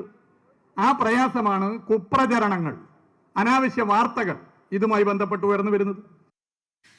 സംസ്ഥാന സെക്രട്ടറി MV ഗോവിന്ദനടക്കം മുതിർന്ന നേതാക്കൾ അതൃപ്തി രേഖപ്പെടുത്തിയതോടെ മന്ത്രി മുഹമ്മദ് റിയാസ് നിലപാട് മയപ്പെടുത്തി. തനിക്കെതിരെ വിമർശനമുണ്ടായെന്ന വാർത്ത അസംബന്ധമാണെന്നായിരുന്നു മുഹമ്മദ് റിയാസിന്റെ മാധ്യമങ്ങളോടുള്ള പ്രതികരണം. ഈ സംസ്ഥാന സെക്രട്ടറി സഖാവ് MV ഗോവിന്ദൻ മാസ്റ്റർ ഇപ്പോൾ പ്രതികരിച്ചിട്ടുണ്ട്. അസംബന്ധമാണ് ഈ വാർത്ത, അസംബന്ധ വാർത്തയാണെന്ന് MV ഗോവിന്ദൻ മാസ്റ്റർ തന്നെ പ്രതികരിച്ചിട്ടുണ്ട്. അത് തന്നെയാണ് ഇപ്പോൾ നമുക്ക് പറയാനുള്ളത്, അസംബന്ധമായൊരു വാർത്ത. നിങ്ങൾക്കൊന്നും കൂടി ഒന്ന് വേണമെങ്കിൽ കളർഫുള്ളായി കൊടുക്കാമായിരുന്നു. എല്ലാവരും കൂടി കസേര എടുത്ത് പൊക്കി റിയാസിനെ അടിച്ചു, എന്നിട്ട് ഒരു പരിക്കും പറ്റാതെ അത്ഭുതകരം വിധം രക്ഷപ്പെട്ടു എന്ന് വന്നാൽ ഒന്നും കൂടി കളർഫുൾ ആവുമായിരുന്നു. അങ്ങനെ കൊടുക്കാമായിരുന്നു, അതായിരുന്നു നല്ലത്. ഓക്കെ. ഷഫീദ് റാവുത്തർ വിശദാംശങ്ങളുമായി. ഷഫീദ്, മേയറെ വേദിയിലിരുത്തിയുള്ള കടകംപള്ളി സുരേന്ദ്രന്റെ വിമർശനം, അത് തലസ്ഥാനത്തെ റോഡ് വികസനം ജനങ്ങൾക്കുണ്ടാക്കുന്ന ബുദ്ധിമുട്ട്, അതിനെക്കുറിച്ചായിരുന്നു പരാമർശം. പിന്നീടാണ് തൊട്ടടുത്ത ദിവസങ്ങളിലായി മന്ത്രിയുടെ വിമർശനം, അത് പേരെടുത്ത് പറയാതെ. എന്നാൽ പിന്നീടുള്ള ദിവസങ്ങളിൽ നമ്മൾ കണ്ടത് അത് നിഷേധിക്കുന്ന മന്ത്രിയെയാണ്. കടകംപള്ളിയല്ല താൻ ഉദ്ദേശിച്ചത്, അത്തരത്തിലേക്കല്ല പറഞ്ഞത് എന്നൊക്കെ. ഇപ്പോൾ ഈ വിഷയം പാർട്ടിയിൽ ചർച്ചയായി, ഗൗരവ സ്വഭാവത്തിലുള്ള വിഷയമായി അത് പാർട്ടി കണ്ടു എന്നാണോ? അനുജ, ഇക്കാര്യത്തിൽ സ്വാഭാവികമായും പൊതുജനങ്ങൾക്ക് മുൻപിലേക്ക് ഇതുമായി ബന്ധപ്പെട്ട സെക്രട്ടേറിയറ്റിലുണ്ടായ വിഷയങ്ങൾ അത് പുറത്തറിയരുതെന്ന് CPM-നെ സംബന്ധിച്ച് വലിയ തരത്തിൽ ആഗ്രഹമുണ്ട് എന്നുള്ള കാര്യത്തിൽ തർക്കമില്ല. ഈ നഗരസഭാ വികസന സെമിനാറിലായിരുന്നു ഇതുമായി ബന്ധപ്പെട്ട് കടകംപള്ളി സുരേന്ദ്രന്റെ ഒരു അഭിപ്രായ പ്രകടനം ഉണ്ടായത്. തുടർന്ന് ഒരു പൊതുവേദിയിൽ മന്ത്രി മുഹമ്മദ് റിയാസ് കടകംപള്ളിക്ക് മറുപടി എന്നോണം ചില കാര്യങ്ങൾ പറയുകയും ചെയ്തു. അതായിരുന്നു ഏറ്റവും പ്രധാനപ്പെട്ട വിവാദമായി മാറിയത്. ആ വിവാദം ഉണ്ടായ സമയത്ത് തന്നെ ജില്ലയിലെ CPM നേതാക്കൾക്ക് കരാറുകാരുമായി ദുരൂഹ ഇടപാടുണ്ടെന്ന ധ്വനിയുള്ള പ്രസംഗത്തിൽ ജില്ലാ നേതൃത്വത്തിന് വലിയ തരത്തിൽ അതൃപ്തി ഉണ്ടായിരുന്നു. ആ അതൃപ്തിയാണ് ചില നേതാക്കളുടെ ഭാഗത്ത് നിന്ന് അഭിപ്രായമായി സംസ്ഥാന സെക്രട്ടേറിയറ്റിൽ ഉയർന്നത്. ഈ പരാമർശം നേതാക്കൾക്കെതിരെ തെറ്റായി വ്യാഖ്യാനിക്കപ്പെടാമെന്നാണ് സംസ്ഥാന സെക്രട്ടേറിയറ്റിൽ ആദ്യമുണ്ടായ ഒരു ചർച്ച. അതിനുശേഷം CPM സംസ്ഥാന സെക്രട്ടറി MV ഗോവിന്ദൻ ഉൾപ്പെടെയുള്ളവർക്ക് അതൃപ്തി ഇതിലുണ്ട് എന്നുള്ള കാര്യം അവർ തന്നെ പ്രകടിപ്പിച്ചു. പ്രസംഗത്തിൽ ജാഗ്രത പുലർത്തണമെന്നുള്ളതായിരുന്നു സംസ്ഥാന സെക്രട്ടേറിയറ്റിന്റെ പൊതു നിലപാട്. ഇതോടുകൂടി സംസ്ഥാന സെക്രട്ടേറിയറ്റിൽ മുഹമ്മദ് റിയാസ് നിലപാട് മയപ്പെടുത്തി. താൻ ഏതെങ്കിലും വ്യക്തിയെ ഉദ്ദേശിച്ചല്ല, അല്ലെങ്കിൽ നേതാക്കളെ ഉദ്ദേശിച്ചല്ല പറഞ്ഞതെന്ന രീതിയിലേക്ക് മുഹമ്മദ് റിയാസ് നിലപാട് മയപ്പെടുത്തുകയായിരുന്നു. എന്നാൽ അതിനുശേഷം ഇന്ന് മാധ്യമങ്ങളെ കണ്ടപ്പോൾ മുഹമ്മദ് റിയാസ് പറഞ്ഞത് ഈ വാർത്ത പൂർണ്ണമായും തള്ളുന്നു, CPM സംസ്ഥാന സെക്രട്ടേറിയറ്റിൽ അങ്ങനെ ഒരു വിഷയം ഉണ്ടായിട്ടില്ല എന്ന തരത്തിലേക്കുള്ള പ്രതികരണം മുഹമ്മദ് റിയാസിന്റെ ഭാഗത്തു നിന്നുണ്ടായി. MV ഗോവിന്ദനും ഒരു പ്രതികരണത്തിൽ അങ്ങനെ തന്നെയാണ് പറഞ്ഞത്. അപ്പോൾ പൊതുജനങ്ങൾക്ക് മുൻപിലേക്ക് ഇങ്ങനെ ഒരു അഭിപ്രായ തർക്കം അത് വരുന്നത് ഭൂഷണമാകില്ല, അത് പാർട്ടിയെ സംബന്ധിച്ച് ശരിയാകില്ല എന്നുള്ള നിലപാടിൽ CPM നേതാക്കൾ എത്തിച്ചേർന്നിട്ടുണ്ട്. ഇതിനിടയിൽ നടന്ന സംഭവ വികാസങ്ങൾ നമ്മൾ കണ്ടതാണ്. കാരണം ഈ വിവാദം ഉണ്ടാകുന്നു, അങ്ങോട്ടും ഇങ്ങോട്ടും പ്രത്യാരോപണങ്ങൾ ഉണ്ടാകുന്നു. അതിനുശേഷം നിയമസഭാ സമ്മേളനം നടക്കുമ്പോൾ നയപ്രഖ്യാപന പ്രസംഗത്തിന്മേലുള്ള ചർച്ചയിൽ കടകംപള്ളി സുരേന്ദ്രൻ സംസാരിക്കുന്ന സമയത്ത് അദ്ദേഹം പറഞ്ഞിരുന്നു, ചില ആളുകൾ താനും മന്ത്രി മുഹമ്മദ് റിയാസുമായി എന്തോ പ്രശ്നങ്ങളൊക്കെ ഉണ്ട് എന്ന് തെറ്റിദ്ധരിപ്പിക്കാൻ ശ്രമം നടക്കുന്നു. പക്ഷേ ആ വിവാദത്തിൽ ഒരു കഴമ്പുമില്ല എന്ന് കടകംപള്ളി സുരേന്ദ്രൻ പറയുകയും തൊട്ടടുത്ത ദിവസം അദ്ദേഹം മുഹമ്മദ് റിയാസിനോടൊപ്പം നിയമസഭയിൽ നിൽക്കുന്ന ഒരു ചിത്രം ഫേസ്ബുക്കിൽ പോസ്റ്റ് ചെയ്യുകയൊക്കെ ചെയ്തു. പക്ഷേ അതിനും അപ്പുറത്തേക്ക് ഗൗരവമുള്ള ഒരു വിഷയമായി ഈ വിഷയത്തെ CPM കാണുന്നു എന്നുള്ളതാണ് സംസ്ഥാന സെക്രട്ടേറിയറ്റിൽ ഉയർന്ന അതൃപ്തിയിൽ നിന്ന് നമുക്ക് മനസ്സിലാക്കാൻ കഴിയുന്നത്. അനുജ. ശരി, ഷഫീദ് റാവുത്തറാണ് വിവരങ്ങൾ നൽകിയത്. തിരികെ വാർത്തയിലേക്ക് ഇപ്പോൾ വരുന്നൊരു പ്രധാനപ്പെട്ട വാർത്ത. സംസ്ഥാനത്ത് മദ്യ കയറ്റുമതിക്കുള്ള ചട്ടങ്ങൾ ലഘൂകരിക്കുന്നു. ഇന്ത്യൻ നിർമ്മിത വിദേശ മദ്യം കയറ്റുമതി ചെയ്യാൻ NOC ഒഴിവാക്കും. ഡിസ്റ്റിലറികളുമായി സഹകരിച്ച് മദ്യം ഉത്പാദിപ്പിക്കാൻ താൽപ്പര്യമുള്ളവർക്കായി ഡിസ്റ്റിലറി റൂളിലും ഇളവ് കൊണ്ടുവരും. KSIDC MDയുടെ നേതൃത്വത്തിലുള്ള വിദഗ്ധ സമിതി സർക്കാരിന് റിപ്പോർട്ട് കൈമാറി. ഷഫീദ് റാവുത്തർ വിവരങ്ങളുമായി. ഷഫീദ്, കുറെ കൂടി ഉദാരമാക്കുന്ന തരത്തിലേക്കുള്ള വ്യവസ്ഥകളാണോ ഈ റിപ്പോർട്ടിലുള്ളത് കയറ്റുമതി? അനുജ, ഒരു പക്ഷേ ഇത്തരം നിയമങ്ങൾ അല്ലെങ്കിൽ ഈ നിയമങ്ങൾക്ക് ഇത്തരത്തിലുള്ള ഇളവുകൾ വന്നാൽ സ്വാഭാവികമായും അത് വലിയ തരത്തിലുള്ള വിമർശനങ്ങൾക്ക് വഴിവെക്കാൻ സാധ്യതയുണ്ട്. ഈ കേരളത്തിൽ നിന്നുള്ള മദ്യ കയറ്റുമതിക്ക് നിയമങ്ങളിൽ സമഗ്രമായ അഴിച്ചുപണി വരുന്നു എന്നുള്ളതാണ് ഏറ്റവും സുപ്രധാനമായിട്ടുള്ള കാര്യം. KSIDC MDയുടെ നേതൃത്വത്തിലുള്ള വിദഗ്ധ സമിതി ഇത് സംബന്ധിച്ചിട്ടുള്ള റിപ്പോർട്ട് സർക്കാരിന് കൈമാറിയിട്ടുണ്ട്. റിപ്പോർട്ടിന്റെ പകർപ്പ് നമുക്ക് ലഭിച്ചിട്ടുമുണ്ട്. കേരളത്തിൽ നിന്നുള്ളവർ കേരള തനിമയുള്ള പേരുകളിൽ വിദേശത്ത് മദ്യം ഉൽപ്പാദിക്കുന്നുണ്ടെങ്കിലും കേരളത്തിൽ നിന്ന് കയറ്റുമതി ചെയ്യുന്ന ബ്രാൻഡുകൾ ഇല്ല. കേരളത്തിൽ നിർമ്മിക്കുന്ന മദ്യത്തിന് വിദേശത്തെ സാധ്യതകൾ മുതലെടുക്കാനാണ് ഈ പഠനം നടത്തിയിരിക്കുന്ന റിപ്പോർട്ട് ഇപ്പോൾ സർക്കാരിന് കൈമാറിയിട്ടുള്ളത്. ഈ റിപ്പോർട്ടിൽ 9 പ്രധാനപ്പെട്ട നിർദ്ദേശങ്ങൾ പറയുന്നുണ്ട്. ഈ 9 നിർദ്ദേശങ്ങളും മദ്യ കയറ്റുമതിക്കാണ് എന്നുള്ളതാണ് ഏറ്റവും പ്രധാനപ്പെട്ട കാര്യം. ഇങ്ങനെ വിദേശ സാധ്യത കൂടുതൽ ഉപയോഗപ്പെടുത്തിയാൽ കേരളത്തിലേക്ക് കൂടുതൽ ബ്രാൻഡുകൾ എത്തും എന്നുള്ളൊരു വിലയിരുത്തൽ സംസ്ഥാന സർക്കാരിനെ സംബന്ധിച്ച് അല്ലെങ്കിൽ എക്സൈസ് വകുപ്പിനെ സംബന്ധിച്ചിട്ടുണ്ട്. അതുകൊണ്ടാണ് ഇങ്ങനെ ഒരു തീരുമാനത്തിലേക്ക് എത്തിയത്. ഈ റിപ്പോർട്ടിലെ ശുപാർശകളിൽ പ്രധാനപ്പെട്ട ചില ശുപാർശകൾ ഇങ്ങനെയാണ്. അതായത് വിദേശ മദ്യം കയറ്റുമതി ചെയ്യാൻ ഇനി മുതൽ NOC നൽകേണ്ട, പകരം എക്സ്പോർട്ട് പെർമിറ്റ് കൊടുക്കുമ്പോൾ എക്സൈസ് എല്ലാ കാര്യങ്ങളും പരിശോധിക്കുന്നതിനാൽ അനുമതി പത്രം അനാവശ്യമാണ് എന്നുള്ളതാണ് റിപ്പോർട്ടിലെ ഒരു പഠനം എന്ന് പറയുന്നത്. മാത്രമല്ല, മറ്റൊന്ന്, ഈ കേരളത്തിലെ ഡിസ്റ്റിലറിയുമായി സഹകരിച്ച് പുറത്തുള്ള സംസ്ഥാനത്തെ ഒരാൾക്ക് മദ്യം ഉൽപ്പാദിപ്പിക്കണമെങ്കിൽ ഡിസ്റ്റിലറി ലൈസൻസ് ഉണ്ടായിരിക്കണം എന്നുള്ളതാണ് ഡിസ്റ്റിലറി റൂള്. ഇതോടെ കേരളത്തിലെ ഡിസ്റ്റിലറിയുമായി സഹകരിച്ച് മദ്യം ഇത് ഒഴിവാക്കും. അങ്ങനെയാണെങ്കിൽ ഈ മദ്യം ഉൽപ്പാദനത്തിലേക്ക് അല്ലെങ്കിൽ കേരളത്തിലെ ഡിസ്റ്റിലറികളുമായി സഹകരിച്ച് മദ്യം ഉൽപ്പാദിപ്പിക്കാൻ താല്പര്യമുള്ള ആർക്കും ധാരണാപത്രത്തിൽ ഏർപ്പെടാൻ കഴിയുമെന്നുള്ളതും ഏറ്റവും പ്രധാനപ്പെട്ട കാര്യം. അതേപോലെ അന്താരാഷ്ട്ര റോഡ് ഷോ, ട്രേഡ് ഷോ എന്നിവയ്ക്ക് പെർമിറ്റ് എടുത്ത് വിദേശത്തേക്ക് കൊണ്ടുപോകാൻ കഴിയുന്ന മദ്യത്തിന്റെ അളവ് നിലവിലിപ്പോൾ പ്രതിമാസം 10 ലിറ്ററാണ്. അത് 20 ലിറ്ററാക്കി ഉയർത്താനുള്ള ഒരു നിർദ്ദേശം കൂടി ഉണ്ട്. മറ്റൊന്ന്, ലേബർ അപ്രൂവൽ റൂൾസിൽ ഭേദഗതി വരുത്തണം എന്നുള്ളതാണ്. അതിൽ വളരെ കുറച്ചുകൂടി ലളിതമായി പറഞ്ഞാൽ, ഈ കുപ്പിയിലെ ലേബലിലെ ഒരു അക്ഷരം പോലും മാറ്റം വരുത്തണമെങ്കിൽ ഇപ്പോൾ എക്സൈസിന്റെ അനുമതി വേണം എന്നുള്ളത് കർശനമായ നിയമമാണ്. ഫീസുകൾ അടക്കം അടയ്ക്കണം. എന്നാൽ ലേബൽ എങ്ങനെ വേണമെന്നത് എക്സൈസിന് ഇനി തീരുമാനിക്കാം എന്നുള്ളതാണ് ഒരു കാര്യം. അങ്ങനെ ഇത്തരം 9 നിർദ്ദേശങ്ങൾ അടങ്ങിയ പഠന റിപ്പോർട്ടാണ് കൈമാറിയിട്ടുള്ളത്. സ്വാഭാവികമായും ഇത് വരുമ്പോൾ ഈ ഇളവുകളടക്കമുള്ള കാര്യങ്ങളിൽ വിമർശനങ്ങൾക്ക് വഴിവെക്കും എന്നുള്ളതും ഗൗരവമുള്ളൊരു കാര്യം. അനുജ. ശരി, മദ്യ കയറ്റുമതിക്കുള്ള നിയമങ്ങളിൽ അഴിച്ചുപണി വിദഗ്ധ സമിതി സർക്കാരിന് റിപ്പോർട്ട് കൈമാറി. വളരെ പ്രധാനപ്പെട്ട ഒരു വാർത്തയാണ്. 3ാം സീറ്റ് ആവശ്യത്തിൽ വഴങ്ങാതെ ലീഗ്.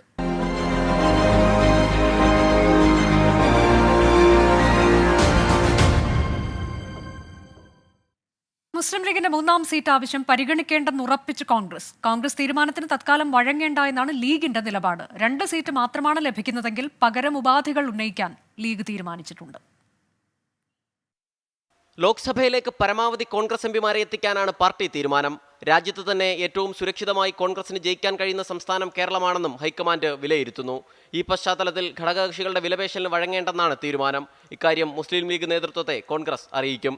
മുസ്ലിം ലീഗിന് 3ാം സീറ്റിന് അർഹതയുണ്ടെങ്കിലും തൽക്കാലം അനുവദിക്കാൻ നിവൃത്തിയില്ല എന്ന വാദമാണ് അറിയിക്കുക.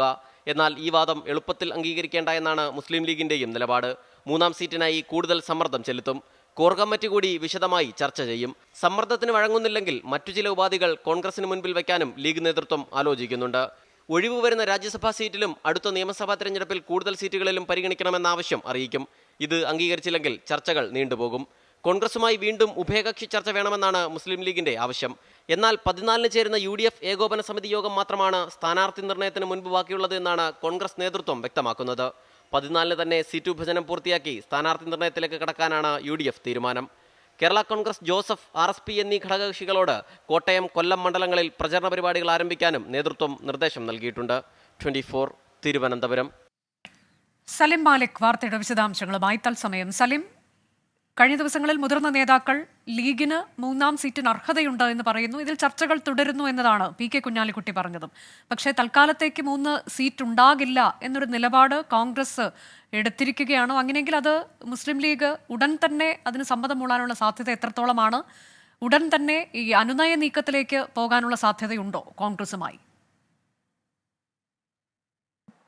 അനുജ, ഇത് ആദ്യ ദിവസം കോൺഗ്രസ് നേതാക്കൾ മുസ്ലിം ലീഗിന് 3ാം സീറ്റിന് അർഹതയുണ്ടെന്നൊരു നിലപാട് സ്വീകരിച്ചപ്പോൾ തന്നെ നമ്മൾ ഇക്കാര്യം ചൂണ്ടിക്കാണിച്ചതാണ്. അതായത് ലീഗിനെ പ്രകോപിപ്പിക്കാതിരിക്കാനുള്ളൊരു തന്ത്രം എന്ന നിലയിൽ കൂടിയാണ് മുസ്ലിം ലീഗിന് പരമാവധി ആ നിലയിൽ 3ാം സീറ്റിന് അർഹതയുണ്ട്, ന്യായമായ ആവശ്യമാണ് എന്നതൊക്കെ നേതാക്കന്മാർ പരസ്യമായ പ്രതികരണം നടത്തിയത്. അന്ന് തന്നെ ഏറെക്കുറെ അവരുടെ ഇടയിൽ തന്നെ പക്ഷേ ഈ ആവശ്യം പരിഗണിക്കാൻ കഴിയില്ല എന്നൊരു ധാരണ ഉണ്ടായിരുന്നു. അതിന് തൊട്ടു പിന്നാലെയാണ് ഇപ്പോൾ അത്തരത്തിലൊരു ധാരണ അത് മുസ്ലിം ലീഗിന്റെ നേതാക്കളെ തന്നെ വ്യക്തമാക്കുന്ന നിലയിലേക്ക് കാര്യങ്ങൾ എത്തിയത്. അവർ പ്രധാനമായും പറയുന്നത് ഈ പാർലമെന്റ് തിരഞ്ഞെടുപ്പിൽ പരമാവധി കോൺഗ്രസ് എംപിമാരെ ലോക്സഭയിലേക്ക് എത്തിക്കേണ്ടതിന്റെ ആവശ്യമുണ്ട്. അതിന് ഏറ്റവും അധികം കോൺഗ്രസ് എംപിമാരെ വിജയിപ്പിക്കാൻ കഴിയുന്ന ഒരു സംസ്ഥാനം എന്നത് ഹൈക്കമാൻഡ് ഉൾപ്പെടെ കാണുന്നത് കേരളമാണ്. അതുകൊണ്ട് തന്നെ ആ നിലയിൽ ഘടകകക്ഷികളുടെ അത്തരത്തിലുള്ള സമ്മർദ്ദങ്ങൾക്ക് തൽക്കാലം വഴങ്ങേണ്ടതില്ല എന്നുള്ളതാണ് ഹൈക്കമാൻഡിന്റെ നിലപാട്. ഈ നിലപാട് മുസ്ലിം ലീഗിനെ അറിയിക്കും. ഇത് അവർ അങ്ങനെ എളുപ്പത്തിൽ സ്വീകരിക്കാൻ തയ്യാറല്ല എന്നുള്ളതാണ് പ്രധാനപ്പെട്ട കാര്യം. അങ്ങനെ അത്തരത്തിലൊരു സമ്മർദ്ദത്തിന് എളുപ്പത്തിൽ വഴങ്ങേണ്ട എന്നുള്ളതാണ് ലീഗിന്റെയും നിലപാട്. ഇനി അഥവാ വഴങ്ങേണ്ടി വന്നാൽ അത് തീർത്തും തരാത്തൊരു സാഹചര്യം, ആ നിലപാടിലേക്ക് വഴങ്ങേണ്ടിയും വന്നാൽ മറ്റു ചില സമ്മർദ്ദങ്ങൾ കൂടി പാർട്ടിക്ക് മുകളിലേക്ക് ചെലുത്താനാണ് അവരുടെ തീരുമാനം. അതിന്റെ പ്രധാനപ്പെട്ട ഒരാവശ്യം ഒഴിവ് വരുന്ന രാജ്യസഭാ സീറ്റിൽ മുസ്ലിം ലീഗിനെ പരിഗണിക്കുക, മാത്രമല്ല വരുന്ന നിയമസഭാ തെരഞ്ഞെടുപ്പിൽ നിലവിൽ മത്സരിക്കുന്നതിൽ അധികം സീറ്റുകൾ 3-4 സീറ്റുകൾ അധികം പല സ്ഥലങ്ങളിലായി പല ജില്ലകളിലായി മുസ്ലിം ലീഗിന് നൽകുക എന്നതുൾപ്പെടെയുള്ള ഒരു സമ്മർദ്ദ തന്ത്രത്തിന്റെ ഒരു നടപടി. അത്തരമൊരു സമ്മർദ്ദ തന്ത്രത്തിന് കോൺഗ്രസ് വഴങ്ങിയില്ല എന്നുണ്ടെങ്കിൽ സീറ്റ് വിഭജന ചർച്ചകൾ നീളാനുള്ള സാധ്യതയുണ്ട് എന്നതാണ് സലിം മാലിക് നൽകുന്ന വിവരം. ലോക്സഭാ തെരഞ്ഞെടുപ്പിൽ LDF-ൽ സീറ്റ് ധാരണയായി. 15 സീറ്റിൽ CPI-ഉം 4 സീറ്റിൽ CPI-യും 1 സീറ്റിൽ കേരള കോൺഗ്രസ് എമ്മും മത്സരിക്കും. കോട്ടയത്തിന് പുറമെ രണ്ടാമതൊരു സീറ്റ് കൂടി വേണമെന്ന കേരള കോൺഗ്രസ് എമ്മിന്റെ ആവശ്യം CPI-യും തള്ളി. 16 സീറ്റിൽ CPI-യും 4 സീറ്റിൽ CPI-യും മത്സരിക്കുന്നതായിരുന്നു കഴിഞ്ഞ തിരഞ്ഞെടുപ്പ് വരെയുള്ള ഇടതുമുന്നണിയിലെ രീതി. എന്നാൽ കേരള കോൺഗ്രസ് എം മുന്നണിയിലേക്ക് വന്നതോടെ കോട്ടയം സീറ്റ് അവർക്ക് തന്നെ നൽകേണ്ടി വന്നു. 15 സീറ്റിൽ CPI-യും 4 സീറ്റിൽ CPI-യും 1 സീറ്റിൽ കേരള കോൺഗ്രസ് എമ്മും മത്സരിക്കും. കോട്ടയത്തിന് പുറമെ പത്തനംതിട്ട സീറ്റ് ആവശ്യപ്പെട്ടെങ്കിലും 2 സീറ്റ് നൽകാനാവില്ലെന്ന CPM തീരുമാനത്തിന് കേരള കോൺഗ്രസ് എം വഴങ്ങുകയായിരുന്നു. ശനിയാഴ്ച ചേരുന്ന ഇടതുമുന്നണി യോഗത്തിനു ശേഷം ഔദ്യോഗിക പ്രഖ്യാപനമുണ്ടാകും. 10-11 തീയതികളിൽ CPI-യുടെയും 11-12 തീയതികളിൽ CPI-എമ്മിന്റെയും സംസ്ഥാന നേതൃയോഗങ്ങൾ ചേരുന്നുണ്ട്. സ്ഥാനാർത്ഥി നിർണയം സംബന്ധിച്ച അന്തിമ തീരുമാനം നേതൃയോഗങ്ങളിലുണ്ടാകും. 24 തിരുവനന്തപുരം. സ്ഥാനാർത്ഥി പ്രഖ്യാപനത്തിന് മുൻപേ പ്രചാരണം ആരംഭിച്ചു BJP. തൃശൂരിൽ പ്രചാരണ പ്രവർത്തനങ്ങൾക്ക് തുടക്കം കുറിച്ച് സുരേഷ് ഗോപി പങ്കെടുക്കുന്ന ബൂത്ത് തല യോഗങ്ങൾ തുടങ്ങി. ലോക്സഭാ തിരഞ്ഞെടുപ്പിനുള്ള ഔദ്യോഗിക സ്ഥാനാർത്ഥി പ്രഖ്യാപനം വരുന്നതിന് മുൻപാണ് തൃശൂരിൽ സുരേഷ് ഗോപിയുടെ പ്രചാരണം. ഒല്ലൂർ, പുതുക്കാട്, ഇരിങ്ങാലക്കുട, നാട്ടിക നിയോജക മണ്ഡലങ്ങളിൽ സ്ഥാനാർത്ഥി പര്യടനം തുടങ്ങി. ബൂത്ത് തല യോഗങ്ങൾ, ഭവന സന്ദർശനം എന്നിവയാണ് അജണ്ടയിൽ. പ്രചാരണ രംഗത്ത് കാലേക്കൂട്ടിയിറങ്ങി മേൽക്കൈ നേടുകയാണ് ലക്ഷ്യം. കേന്ദ്രമന്ത്രിമാരടക്കം മുതിർന്ന നേതാക്കൾ പ്രചാരണത്തിനായി വരും ദിവസങ്ങളിൽ തൃശൂരിലെത്തും. ഇതിനിടെ പത്തനംതിട്ടയിൽ BJP സ്ഥാനാർത്ഥിയായി മത്സരിക്കുമെന്ന സൂചന നൽകി PC ജോർജ് രംഗത്തെത്തി. മത്സരിച്ചാൽ ജയമുറപ്പെന്നും ഡോക്ടർ TM തോമസ് ഐസക് 3ാം സ്ഥാനത്തേക്ക് പോകുമെന്നും PC ജോർജ് പറഞ്ഞു. ആ പാർട്ടി എന്ത് നിൽക്കാൻ പറഞ്ഞാൽ നിൽക്കുക എന്നുള്ളതല്ലാതെ വേറെ ചിന്തയൊന്നുമില്ല. നിൽക്കണ്ടെന്ന് പറഞ്ഞാൽ നിൽക്കില്ല, അതാണ്. ജയിക്കുന്നുള്ള ആർക്കാ തർക്കമൊന്നേ. തോമസ് ഐസക്കിൻ്റെ പേര് കേട്ടാൽ പോകേണ്ട കാര്യമില്ല. കാരണം തോമസ് ഐസക് എന്ന് പറഞ്ഞ കമ്മ്യൂണിസ്റ്റിന് എത്ര വോട്ട് കിട്ടും? ഒരു വോട്ട് കൂടുതലുണ്ടാവില്ല. ആറ്റിങ്ങലിൽ V മുരളീധരൻ, പാലക്കാട് C കൃഷ്ണകുമാർ തുടങ്ങിയവരുടെ സീറ്റുകളിലും തീരുമാനമായിട്ടുണ്ട്. ആലപ്പുഴ, തിരുവനന്തപുരം, കാസർഗോഡ് തുടങ്ങിയ മണ്ഡലങ്ങളിലും ശക്തരായ സ്ഥാനാർത്ഥികളെത്തും. 24 കൊച്ചി. തൃശൂരിൽ സവർക്കർ വന്നാലും ജയിക്കില്ലെന്ന TN പ്രതാപന്റെ പ്രസ്താവനയ്ക്ക് മറുപടിയുമായി സുരേഷ് ഗോപി. സവർക്കർ ജയിക്കുമോ എന്ന് തീരുമാനിക്കുന്നത് ജനങ്ങളാണ്. തൃശൂർ മാത്രമല്ല, കേരളത്തിലെ പല മണ്ഡലങ്ങളും BJP-ക്കൊപ്പം വരുമെന്നും സുരേഷ് ഗോപി പറഞ്ഞു. ഒക്കെ അവർ പറയും, പിന്നെ അല്ലാതെ വീർ സവർക്കർ ജയിക്കും വന്നാൽ എന്നവർ പറയുമോ? ഇല്ലല്ല, പറയൂ? അങ്ങനെ പറയൂ? അവരുടെ നിന്ന് അങ്ങനെ പ്രതീക്ഷിക്കണം. അത് ജനങ്ങളാണ് പറയേണ്ടത്. വീർ സവർക്കർ ജയിക്കുമോ തോൽക്കുമോ എന്നുള്ളത് ജനങ്ങളാണ് പറയേണ്ടത്. തൃശ്ശൂർ എന്നല്ല, ഇന്ത്യയിൽ എത്രത്തോളം സാധ്യതയുണ്ട്, അതിന്റെ ഭാഗമായിട്ട് കേരളത്തിൽ നിന്ന് എത്ര മണ്ഡലങ്ങൾ വരും, അതിനെക്കുറിച്ച് മാത്രമേ ഞങ്ങൾ നോക്കുന്നുള്ളൂ. തിരികെ വാർത്തയിലേക്ക്. ഇനി മാർക്കറ്റ് വ്യൂവുമായി Christina Cherian. DBFS market view സമർപ്പിക്കുന്നത് DBFS wealth management and non banking finance.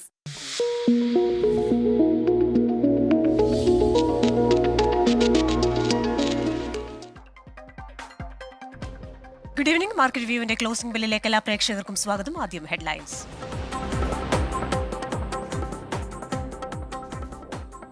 ഓഹരി വിപണികളിൽ നേട്ടം. സെൻസെക്സ് 455 പോയിന്റ് ഉയർന്നും നിഫ്റ്റി 21,900 മുകളിലും വ്യാപാരം അവസാനിപ്പിച്ചു.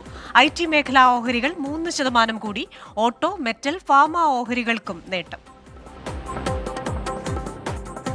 ഈ വർഷം മാർച്ച് 10 മുതൽ 10 വന്ദേ ഭാരത് സ്ലീപ്പർ ട്രെയിനുകൾ കൂടി. കൂടുതൽ ചേർക്കാറുള്ള സ്ലീപ്പർ ട്രെയിനുകൾ വരുന്നതോടെ യാത്ര സുഗമമാകുമെന്ന് റെയിൽവേ. ഡൽഹി മുംബൈ, ഡൽഹി ഹൗറ റൂട്ടുകൾ ഏപ്രിലോടെ ആരംഭിക്കും. വന്ദേ ഭാരത് മെട്രോയുമായി ബന്ധപ്പെട്ട ചർച്ചകളും പുരോഗമിക്കുന്നു. 1700 കോടി രൂപ ലക്ഷ്യമിട്ട് 3 IPOകൾ പ്രാഥമിക വിപണിയിലേക്ക്. റാഷി പെരിഫറൽസ്, ജന small finance bank, capital small finance bank എന്നിവയുടെ ഓഹരികൾ ബുധനാഴ്ച വിപണിയിലെത്തും. പോയ വാരം 5 IPOകൾ നേടിയത് 3266 കോടി. രാജ്യം ഊർജ്ജ മേഖലയിൽ അടുത്ത 5 വർഷം കൊണ്ട് $67 ബില്യൺ നിക്ഷേപം നടത്തുമെന്ന് പ്രധാനമന്ത്രി നരേന്ദ്രമോദി. എഥനോൾ നയം, ഇന്ധന ഇറക്കുമതി ബില്ലും കാർബൺ പുറന്തള്ളലും കുറയ്ക്കാനിടയാക്കിയെന്ന് പ്രധാനമന്ത്രി. ഊർജ്ജ മേഖലയിൽ വൻതോതിൽ വിദേശ നിക്ഷേപം ആകർഷിക്കാനാകുമെന്നും ഇന്ത്യ എനർജി വീക്ക് സമ്മേളനത്തിൽ മോദി. വിലക്കയറ്റവും അമേരിക്കൻ തെരഞ്ഞെടുപ്പുമായിരിക്കും നടപ്പ് വർഷം വിപണികളിൽ നിർണായകമാവുകയെന്ന് JP മോർഗൻ സർവേ. പണലഭ്യത വെല്ലുവിളി നേരിടുന്നതും വിപണികളെ ബാധിക്കുമെന്ന് സർവേയിൽ പങ്കെടുത്ത വ്യാപാരികൾ. കൂടുതൽ പ്രൈമറികളിൽ ട്രംപിന്റെ വിജയം വിപണികളിൽ ചാഞ്ചാട്ടത്തിന് കാരണമാകുമെന്നും JP മോർഗൻ. സാമ്പത്തിക ലോകത്തു നിന്ന് വിവിധ വാർത്തകൾ വരുന്നുണ്ട്. ബൈജൂസിന്റെ മുഖമായി ഇനി മെസ്സി ഇല്ല എന്ന വാർത്ത വരുന്നുണ്ട്. ബൈജൂസിന്റെ ഗ്ലോബൽ അംബാസിഡർ ആയിരുന്നു മെസ്സി. 3 വർഷത്തെ കരാറാണ് കമ്പനിയുമായി ഉണ്ടായിരുന്നത്. ഈ കരാർ കമ്പനി അവസാനിപ്പിച്ചു എന്ന വാർത്തയാണ് വരുന്നത്. പ്രതിവർഷം 5000 കോടിയുടെ ഈ കരാറാണ് മെസ്സിയുമായുള്ള കരാർ ഇപ്പോൾ അവസാനിപ്പിച്ചിരിക്കുന്നത്. എല്ലാവർക്കും വിദ്യാഭ്യാസം എന്ന ആ ഒരു മോട്ടോ വെച്ചിട്ടായിരുന്നു ഈ ഒരു കരാർ ഉണ്ടായിരുന്നത്. മറ്റൊന്ന്, US ആസ്ഥാനമായ അസറ്റ് മാനേജ്മെന്റ് കമ്പനിയായ വാൻഗാർഡ് പ്രമുഖ ഓൺലൈൻ ടാക്സി സേവനദാതാക്കളായ ഓലയുടെ മൂല്യം വെട്ടിക്കുറച്ചുവെന്നാണ്. തുടർച്ചയായ 3-ാം തവണയാണ് ഓലയുടെ മൂല്യം ഈ കമ്പനി വെട്ടിക്കുറയ്ക്കുന്നത്.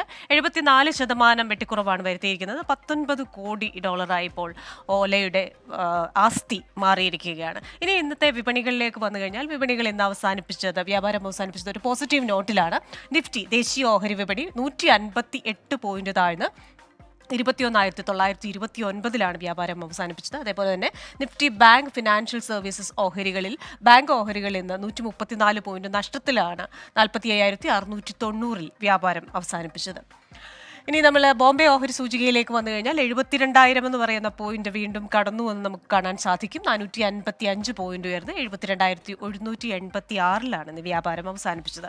നമ്മോടൊപ്പം വിപണി വിശകലനത്തിനായി അതിഥിയുണ്ട്. Shri Paul Thomas, executive director DBFS ആണ്.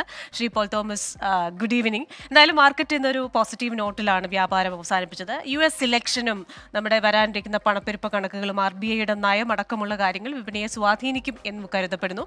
ഇന്നത്തെ ഒരു ട്രെൻഡ് എങ്ങനെയായിരുന്നു? നാളെ വ്യാപാരം ഒരു ചാഞ്ചാട്ടത്തിനുള്ള സാധ്യതയുണ്ടോ? മാർക്കറ്റ് ഇന്ന് ഓപ്പൺ ചെയ്ത ആദ്യത്തെ 1 മണിക്കൂറിൽ മാർക്കറ്റ് ഒന്ന് മൈനസിൽ പോയി തിരിച്ചു കയറി. എന്നാൽ അതിനുശേഷം മാർക്കറ്റ് തുടർച്ചയായിട്ട് ഉയരുന്നതായിട്ടാണ് കണ്ടത്. മാർക്കറ്റിൻ്റെ അണ്ടർടോൺ ഇപ്പോഴും ഒരു ബുള്ളിഷ് ട്രെൻഡ് തന്നെയാണ്. ചില ദിവസങ്ങളിൽ മൈനസ് വരുന്നുണ്ട് എന്നുള്ളത് മാർക്കറ്റിൻ്റെ പ്രോഫിറ്റ് ബുക്കിങ്ങിൻ്റെ ഭാഗം മാത്രമാണ്. മാർക്കറ്റ് ഒരിക്കലും ഒരു കറക്ഷനിലേക്കൊന്നും പോയിട്ടില്ല. ഇൻട്രാഡേ ഉള്ള ചെറിയ കറക്ഷൻസ് അല്ലെ 1-2 ദിവസത്തെ കറക്ഷനുള്ളിൽ മാർക്കറ്റ് തിരിച്ചു. അണ്ടർടോൺ മാർക്കറ്റ് ബുള്ളിഷ് തന്നെയാണ് എന്ന് കരുതാം. ഇന്ന് 21,950 എന്ന് പറയുന്ന ആ ഒരു റെസിസ്റ്റൻസ് വരെ വന്നിട്ട് തിരിച്ച് 21,929 ക്ലോസ് ചെയ്യായിരുന്നു. ഏകദേശം 157 പോയിന്റ് ഉയർന്നാണ് ക്ലോസ് ചെയ്തത്. നല്ലൊരു പ്രകടനമാണ് ഇന്ന് മാർക്കറ്റ് കാഴ്ചവെച്ചത്. നാളെയും മാർക്കറ്റിൻ്റെ ഈ ഒരു ട്രെൻഡ് കണ്ടിന്യൂ ചെയ്യാനുള്ള സാധ്യതയാണ് കാണുന്നത്. 22,125 ഓൾ ടൈം ഹൈ ആയിട്ട് കഴിഞ്ഞ 2 പ്രാവശ്യം വന്ന് താഴേക്ക് പോകുന്നത്. ആ ലെവൽ വരുമ്പോൾ വീണ്ടും ഒരു റെസിസ്റ്റൻസ് നമുക്ക് പ്രതീക്ഷിക്കാം ഈ ആഴ്ചയിൽ. അത് കട്ട് ചെയ്ത് കയറുന്ന പക്ഷം പിന്നീട് ഒരു 100, 300, 400 പോയിന്റൊക്കെ നിഫ്റ്റിയിൽ ഉയരാനുള്ള സാധ്യതകളാണ് ഉള്ളത്. ഇന്ന് മാർക്കറ്റിനെ സംബന്ധിച്ച് എടുത്തു കഴിഞ്ഞാൽ നേരത്തെ പറഞ്ഞ പോലെ IT സ്റ്റോക്സ് ആണ് ഇന്ന് ഏറ്റവും നല്ല പെർഫോമൻസ് ഇന്ന് കാഴ്ചവെച്ചത്. TCS, ഇൻഫോസിസ്, വിപ്രോ എല്ലാം 3-4% വീതം, HCL ടെക് തുടങ്ങിയ ഷെയർ എല്ലാം 3-4% വീതം ഉയർന്നു. IT സ്റ്റോക്സ് ആണ് ഏറ്റവും നല്ല പെർഫോമൻസ്. എന്നാൽ LICയും നല്ല പ്രകടനം കാഴ്ചവെച്ചിട്ടുണ്ട്. 1033 എന്ന് പറഞ്ഞ ഓൾ ടൈം ഹൈ അടിച്ചിട്ട് 1025 ഇന്ന് ക്ലോസ് ചെയ്തത്. അതുപോലെ യെസ് ബാങ്ക് 11% കയറി. HDFC ബാങ്ക് യെസ് ബാങ്കിനെ ഏറ്റെടുക്കുമെന്നുള്ള ഒരു ന്യൂസ് വന്നിരുന്നു. അതിൻ്റെ മുകളിലാണെന്ന് തോന്നുന്നു. അത് 11% ഉയർന്നിരുന്നു. എന്നാൽ ജിയോഫിൻ ഇന്നലെ പേടിഎം എടുക്കും എന്നുള്ള ന്യൂസിൻ്റെ മുകളിൽ നന്നായി കയറിയിരുന്നു. പക്ഷേ ഇന്നത് നിഷേധിച്ചതിൻ്റെ കാരണത്തിൽ ഇന്ന് 6% താന്നാണ് ക്ലോസ് ചെയ്തത്. ശരി, thank you very much Shri Paul Thomas. എന്തായാലും വിപണിയിൽ നിന്ന് ഇന്ന് നല്ല വാർത്തകളാണ്. വരും ദിവസങ്ങളിലും വിപണി മുന്നേറ്റം നടത്തുമെന്ന് തന്നെ പ്രതീക്ഷിക്കാം. മാർക്കറ്റ് വ്യൂവിൻ്റെ ഈ എപ്പിസോഡ് ഇവിടെ പൂർണ്ണമാകുന്നു. നാളെ രാവിലെ 9:30 വീണ്ടും കാണാം. നമസ്കാരം.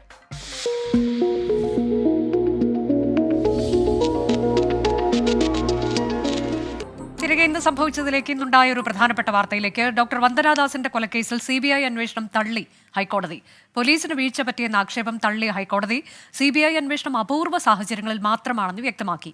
ജാമ്യ ഹർജി തള്ളിയതിനെതിരെ പ്രതി സന്ദീപ് സുപ്രീം കോടതിയെ സമീപിക്കും. ശ്രീകാന്ത് വിവരങ്ങളുമായി. ശ്രീകാന്ത്, കുറ്റപത്രം സമർപ്പിച്ചൊരു കേസാണ്. ഇതിൽ പോലീസിന്റെ ഭാഗത്തു നിന്ന് വീഴ്ചയുണ്ടായിട്ടുണ്ട് അല്ലെങ്കിൽ എന്തെങ്കിലും തരത്തിലുള്ള ഇടപെടലുകൾ ഉണ്ടാകുന്നുണ്ട് എന്നത് അംഗീകരിക്കാൻ കഴിയില്ല എന്ന നിലപാടാണോ കോടതി സ്വീകരിച്ചത്? ഒപ്പം സന്ദീപിന്റെ കാര്യത്തിൽ കോടതി കൈക്കൊണ്ട നിലപാടുണ്ട്. ഹനുജ, ഡോക്ടർ വന്ദനാദാസിന്റെ കൊലപാതകവുമായി ബന്ധപ്പെട്ട് ഇന്ന് CBI അന്വേഷണം ആവശ്യപ്പെട്ടുകൊണ്ടുള്ള ഹർജി തള്ളിക്കൊണ്ടാണ് ഉത്തരവ് വന്നത്. ജസ്റ്റിസ് ബെച്ചു കുര്യൻ തോമസിന്റെ സിംഗിൾ ബെഞ്ചാണ് ഈ തീരുമാനമെടുത്തത്. അതിൽ അദ്ദേഹം ചൂണ്ടിക്കാണിച്ചത് ഇങ്ങനെയാണ്: അന്വേഷണത്തിലെ പിഴവ് ചൂണ്ടിക്കാട്ടാൻ ഹർജിക്കാർക്ക് സാധിച്ചില്ല എന്ന് അദ്ദേഹം പറഞ്ഞു. പോലീസിന് വീഴ്ച പറ്റിയെന്ന ആക്ഷേപം ഹൈക്കോടതി തള്ളുകയും CBI അന്വേഷണം അപൂർവ സാഹചര്യങ്ങളിൽ മാത്രമാണെന്ന് വ്യക്തമാക്കുകയും ചെയ്തിട്ടുണ്ട്.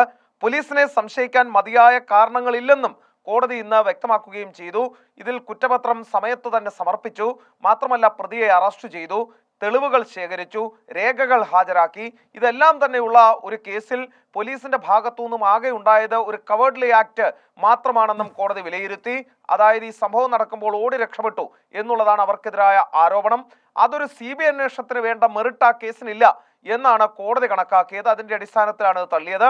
ഒപ്പം തന്നെ സന്ദീപിന്റെ ജാമ്യാപേക്ഷയും തള്ളിയിട്ടുണ്ട്. ഇയാൾ സുപ്രീം കോടതിയെ സമീപിക്കുമെന്ന് ഇയാളുടെ അഭിഭാഷകൻ അഡ്വക്കേറ്റ് BA ആളൂർ അറിയിച്ചു. ഡോക്ടർ വന്ദനാദാസ് കൊലക്കേസിലാണ് CBI അന്വേഷണം വേണമെന്ന മാതാപിതാക്കളുടെ ആവശ്യം ഹൈക്കോടതി തള്ളിയത്. കേന്ദ്ര സർക്കാരിനെതിരായ കേരളത്തിന്റെ ഡൽഹി സമരത്തിൽ NCP അധ്യക്ഷൻ ശരത് പവാറും ഡൽഹി മുഖ്യമന്ത്രി അരവിന്ദ് കെജ്രിവാളും പഞ്ചാബ് മുഖ്യമന്ത്രി ഭഗവത് മന്നും പങ്കെടുക്കും. DMK പ്രതിനിധിയും സമരത്തിൽ പങ്കെടുക്കുമെന്ന് തമിഴ്നാട് മുഖ്യമന്ത്രി MK സ്റ്റാലിൻ അറിയിച്ചു. കോൺഗ്രസ് അധ്യക്ഷൻ മല്ലികാർജ്ജുൻ ഖർഗെയെ ക്ഷണിക്കുന്നതിനായി സമയം തേടിയെങ്കിലും ഇതുവരെ അനുകൂല പ്രതികരണം ഉണ്ടായിട്ടില്ല. പരിപാടിയിൽ പങ്കെടുക്കുന്നതിനായി മുഖ്യമന്ത്രി ഇന്ന് രാത്രിയോടെ ഡൽഹിയിലെത്തും. ഇന്ത്യ മുന്നണിയിലെ ഭൂരിഭാഗം പാർട്ടികളും പ്രതിഷേധത്തിൽ പങ്കെടുക്കുമെന്ന് CPIM general secretary Sitaram Yechury 24നോട് പറഞ്ഞു. ഫെബ്രുവരി 8 ഡൽഹിയിൽ നടക്കുന്ന കേരള സർക്കാരിൻ്റെ പ്രതിഷേധത്തിന് നേതൃത്വം നൽകുന്ന CPIM general secretary Sitaram Yechury നമ്മളോടൊപ്പം ചേരുകയാണ്.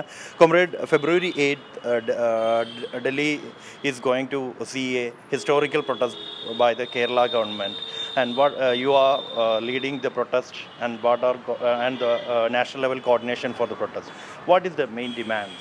Well, the main demand is that they should restore your principle of federalism as contained in the Constitution, and the treatment of the state governments, which are non-BJP state governments, is being stepmotherly by the Modi government during the last 10 years.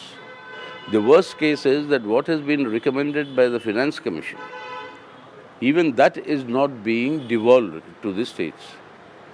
And the other way of resource mobilization that the Modi government is undertaking is through cess and surcharges on various products, particularly petroleum, and none of these are shareable with the states. And above all this, they have put now certain limits on the borrowing that the state governments can make, so that they are actually squeezing the state governments. You are caught. Balram Nedungadi വിവരങ്ങളുമായി. ബൽറാം, സീതാറാം യെച്ചൂരി സൂചിപ്പിച്ചതുപോലെ തന്നെ India മുന്നണിയിലെ കൂടുതൽ കക്ഷികൾ ഈ സമരത്തിന് ഐക്യദാർഢ്യം പ്രഖ്യാപിച്ചുകൊണ്ട് മുന്നോട്ട് വരികയാണ്. ഇതിൽ ഏറ്റവും നിർണായകമാകാൻ പോകുന്നത് കോൺഗ്രസ് ദേശീയ നേതൃത്വം എന്ത് നിലപാട് കൈക്കൊള്ളുമെന്നുള്ളതാണല്ലോ. കാരണം കേരളത്തിൽ ഒരു കാരണവശാലും ഒരുമിച്ചൊരു സമരം ഉണ്ടാകില്ല എന്ന നിലപാട് പലകുറി ആവർത്തിച്ചിട്ടുണ്ട്. മല്ലികാർജ്ജുൻ ഖർഗെ തൃശ്ശൂരിലെത്തി സംസാരിക്കുമ്പോൾ കേന്ദ്രം എത്തരത്തിലേക്ക് ഫെഡറലിസത്തെ തകർക്കാൻ ശ്രമിക്കുന്നു എന്നത് ആവർത്തിച്ച് പറഞ്ഞ് വിമർശിക്കുകയും ചെയ്തു. അപ്പോൾ എന്താകും കോൺഗ്രസിന്റെ ദേശീയ നേതൃത്വം സ്വീകരിക്കാൻ പോകുന്ന നിലപാട് എന്നത് വളരെ പ്രധാനമാകാൻ പോവുകയല്ലേ?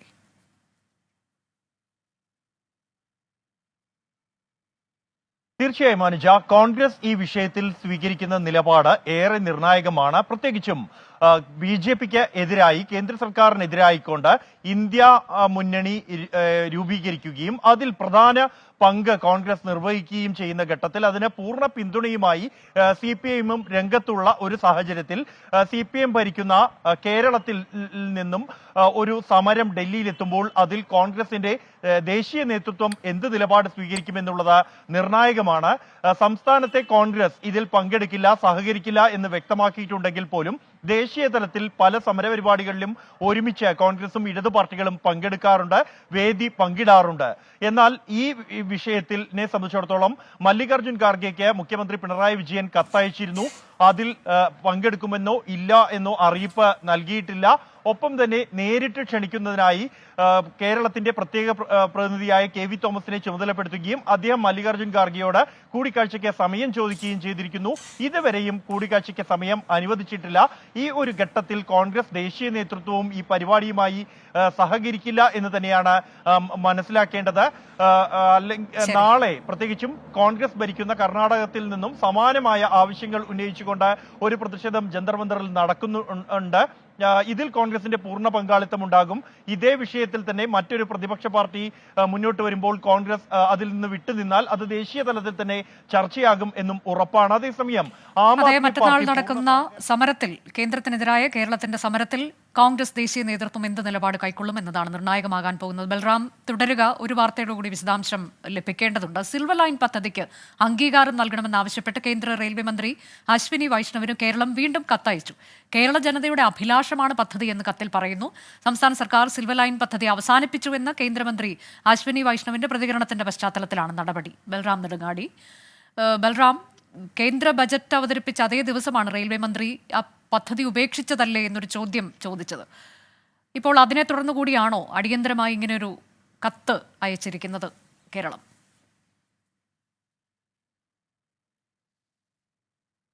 അനുജ, റെയിൽവേ ബജറ്റിൽ കേരളത്തിന് നീക്കി വെച്ചിരിക്കുന്ന പങ്ക് അത് വിവരിക്കുന്നതിനായി വിളിച്ചു ചേർത്ത വാർത്താ സമ്മേളനത്തിലാണ് സിൽവർ ലൈൻ പദ്ധതി കേരളം ഉപേക്ഷിച്ചു എന്നാണ് തനിക്ക് മനസ്സിലാക്കാൻ കഴിയുന്നത് എന്നും, എന്നാൽ അക്കാര്യം സ്ഥിരീകരിക്കേണ്ടത് കേരളമാണ് എന്നുമുള്ള ഒരു പ്രതികരണം റെയിൽവേ മന്ത്രിയുടെ ഭാഗത്തു നിന്നും ഉണ്ടായത്. ഈ ഒരു പശ്ചാത്തലത്തിൽ തന്നെയാണ് കേരളം ഈ വിഷയം, സിൽവർ ലൈൻ വിഷയം ഉന്നയിച്ചുകൊണ്ട് വീണ്ടും റെയിൽവേ മന്ത്രിക്ക് കത്തയച്ചിരിക്കുന്നത്. ഈ കത്തിൽ നിലവിൽ ഇതുവരെയും ഈ പദ്ധതിയുമായി ബന്ധപ്പെട്ട് നടന്ന യോഗങ്ങൾ, കത്തിടപാടുകൾ എന്നിവയുടെ വിശദാംശങ്ങൾ നൽകിയിട്ടുണ്ട്. ഒപ്പം തന്നെ കേരളത്തോട് സദേൺ റെയിൽവേ ഈ കേരളയിലുമായി ബന്ധപ്പെട്ട വിശദാംശങ്ങൾ ചോദിച്ചിരുന്നുവെന്നും അതിനുള്ള മറുപടി നൽകിയിട്ടുണ്ട് എന്നും അതിലൊരു തീരുമാനത്തിനായി കാത്തിരിക്കുകയാണ് എന്നുമുള്ള പരാമർശമുണ്ട്. ഒപ്പം തന്നെ ഈ പദ്ധതി എന്നുള്ളത് കേരളത്തിന്റെ മാത്രം പദ്ധതിയല്ല, മറിച്ച് കേന്ദ്രത്തിന്റെയും കേരളത്തിന്റെയും സംയുക്തമായ ഒരു പദ്ധതിയാണെന്ന് ഓർമ്മപ്പെടുത്തുന്നുണ്ട്. കേരളത്തിന്റെ ജനങ്ങളുടെ ഒരു അഭിലാഷമാണ് ഈ പദ്ധതി എന്നും ഈ കത്തിൽ വ്യക്തമാക്കുന്നു. ഒപ്പം തന്നെ ഇതിന്റെ ആവശ്യം ഈ പ്രത്യേകിച്ച് ജനതയുടെ അഭിലാഷമാണ് പദ്ധതി എന്നതാണ് പ്രധാനമായും കേരളം അറിയിച്ചിട്ടുള്ളത്. കേന്ദ്രത്തിൽ സിൽവർ ലൈൻ പദ്ധതിക്കായി വീണ്ടും കേരളം ചരടുവലികൾ തുടങ്ങി. ഇന്ന് സംഭവിച്ച പ്രധാനപ്പെട്ട വാർത്തകളുടെ വിശദാംശങ്ങളാണ് പ്രേക്ഷകർ കണ്ടത്.